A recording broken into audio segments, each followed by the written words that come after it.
was lucky enough last weekend to go to a wedding in Siena.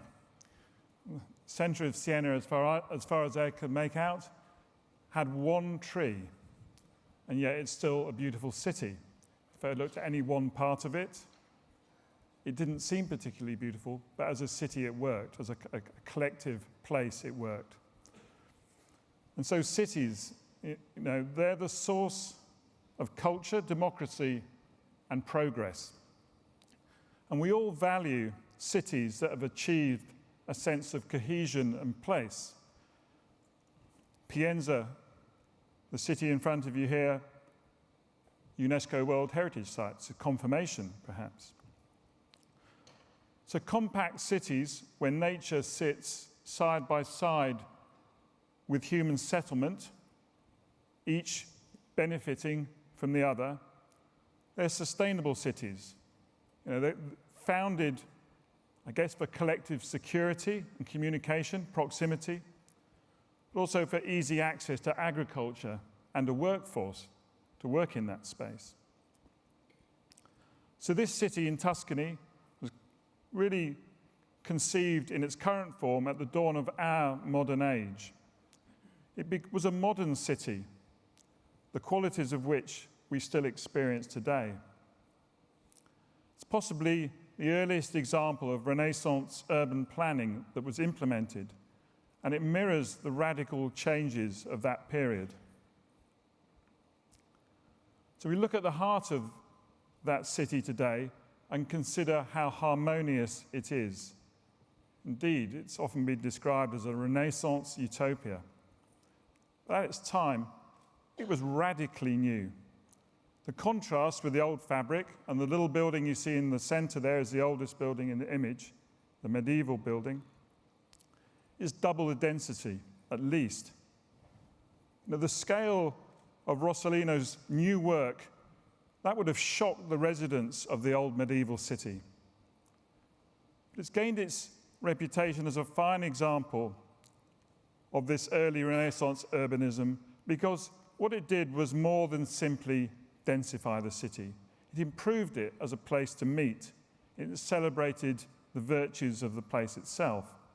So Rossellino didn't just build a new home for his client, he extended it to the public realm, the city square, the church, and more. He considered the scale and amenity together. And that's what I want to discuss in this presentation. Our cities are growing. The only sustainable, and we've heard it, many people say it, way is to densify in some way. Not necessarily height, but the only sustainable way to densify is work holistically across our urban landscape. So like Pienza, we can densify whilst making our cities better places for all. If we don't, if we leave the growth of our cities entirely to the free market without constraint, the path of least resistance is to spread, to dilute the very essence of the city that we value. On the Côte d'Azur, there on the left, uncontrolled exploitation of a lifestyle is destroying the very environment that lifestyle seeks to exploit. Pattern making in the suburbs may suggest the creation of community, but it's predicated on universal access to the car. The graphic focus of that community shown on the right there in Sun City in Phoenix is therefore not unsurprisingly a void. In each case, these cities are uncompromisingly about the individual. Whether planned or unplanned, they place the public realm a long way down the list of priorities. And to place a house here, even an eco-home, requires an infrastructure that carries unsustainable costs. Architecture is improved by constraint. The idea that an architect given a free hand, an open site, will produce a thing of beauty, forget it. When constrained, we have to compromise, and we have to be more creative. The denser we build, the more creative we need to be. The denser, the more vibrant and exciting we can be.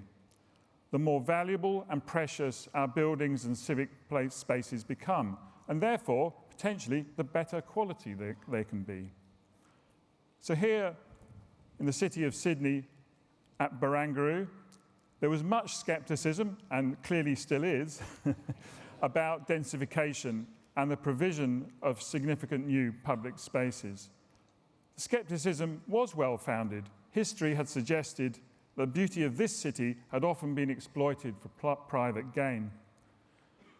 And we all recognise the polemic between development and development control, a mistrust that leads so often to a poor public realm, the lack of an holistic view. Yet it is in our common interest, and it is value engineering. Successful cities are always undergoing change, continually reinventing themselves. Where I started working over 30 years ago, the City of London felt grey, like that image on the top. It closed at 7, shut at the weekend, had no colour or variety. Lloyd's, the building I was working on, marked a moment when the city decided it had had enough. Too radical, too big. The city decided it was complete. It could take no more. The rest is history, of course. The Big Bang changed the way work was conducted. Canary Wharf profited. And to survive, the City of London had to change its planning policy. Today, and we work there today, the only architectural practice in the square mile, today we enjoy how exciting and vibrant and global it is, alive 7 days a week with a broad mix of people, from workers to tourists. And where has Lloyd's gone? In the image on the bottom there, it's from the biggest to the smallest. Post-industrial cities have vast amounts of urban brownfield land. The land blights neighbourhoods. The 22 hectares of brownfield land at Barangaroo was absolutely central to this amazing walkable city. But it was cut off, regarded as looking the wrong way, I was told. Literally the wrong side of town. And until 15 or so years ago, not considered as part of the city.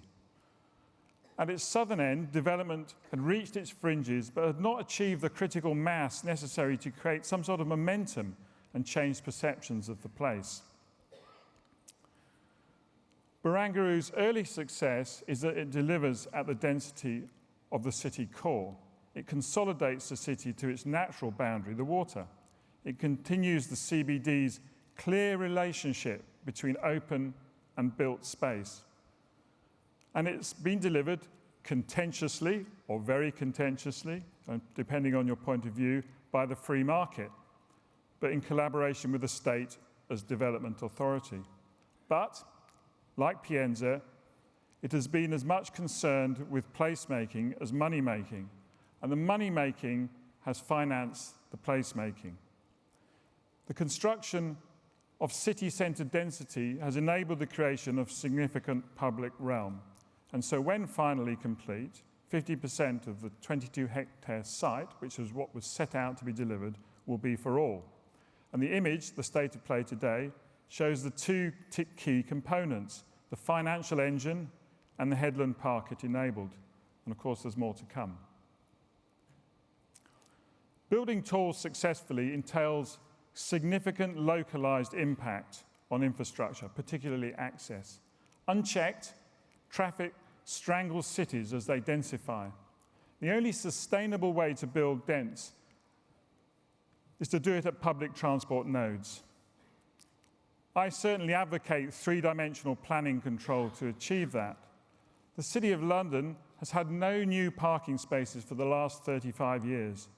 And this has encouraged public transport and, most importantly, democratized it, allowing the city to densify without a crisis of access.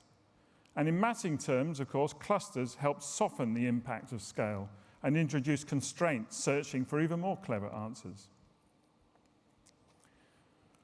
This is the bit about politics. Architecture is always political, and especially political at scale. Building dense certainly needs political support.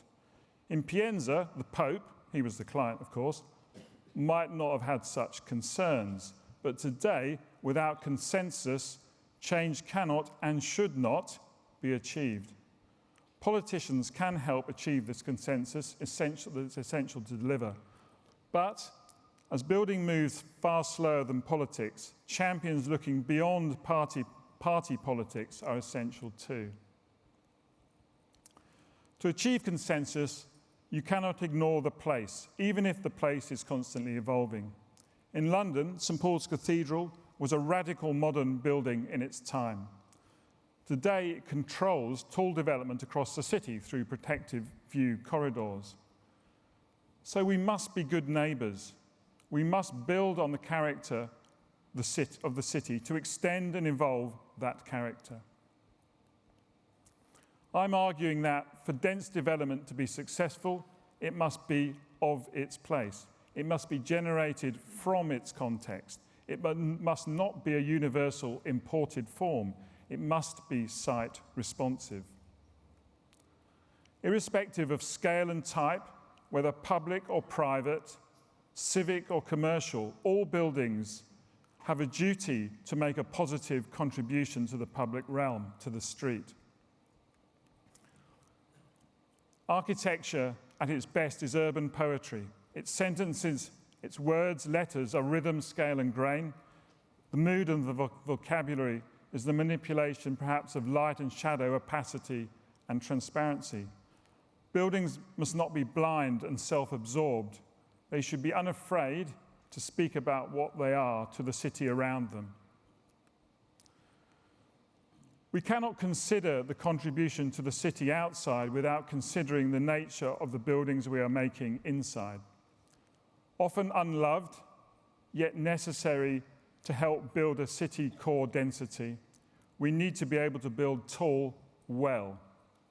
Yet we find it difficult to move beyond the standard model for tall building, despite the fact that it so quickly casts aside one of the key conceptual origins, access to daylight. The central core form was, of course, and still is, simple to exploit, to minimize net to gross and wall to floor ratios, to maximize profit, but at what cost?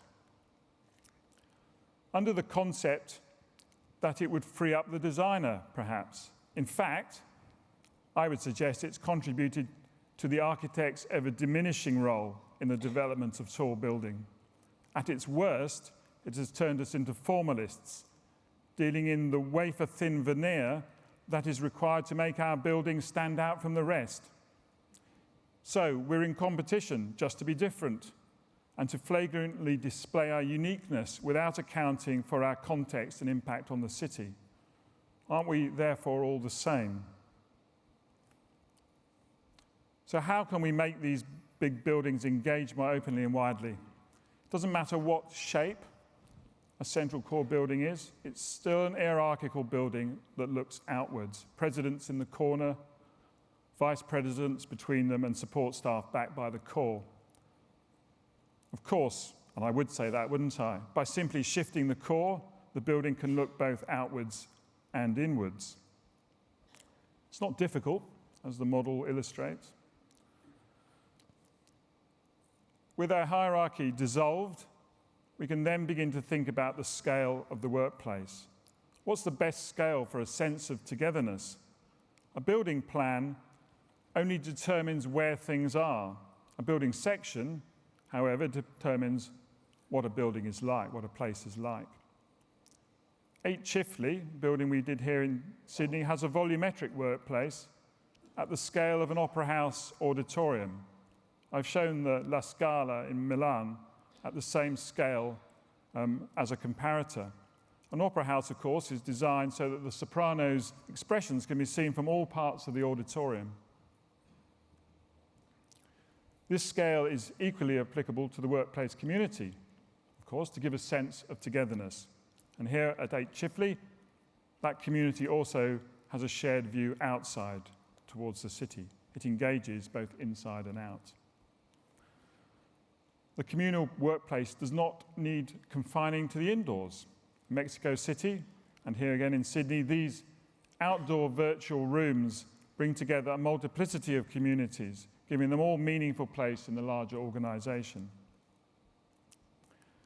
That same virtual room is also valid as buildings come to ground, particularly when your site is only as big as your floor plan.